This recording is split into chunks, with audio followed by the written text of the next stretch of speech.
எல்லோருக்கும் வணக்கம்.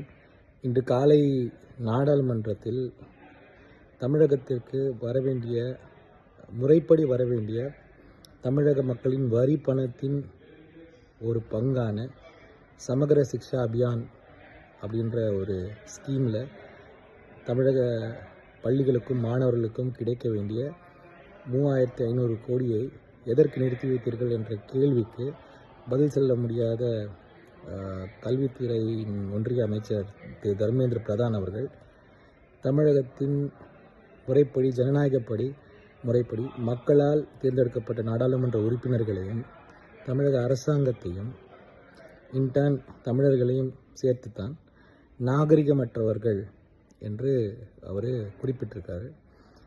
இது அவருடைய அந்த ஆதிக்க மனநிலையை காட்டுகிறது. இதே மனநிலையில்தான் தமிழகத்தை இவர்கள் கையாளுகிறார்கள் என்பது அப்பட்டமாக வெளியாகியுள்ளது. இதை எதிர்த்து நாடாளுமன்றத்தில் பெரிய போராட்டங்கள் நடந்து கொண்டிருக்கிறது உள்ள. இது சாதாரண ஸ்டேட்மெண்ட்டை நான் பார்க்கல, இவருடைய மனநிலையோட ஒரு பிரதிபலிப்பாக தான் நான் பார்க்குறேன். நன்றி.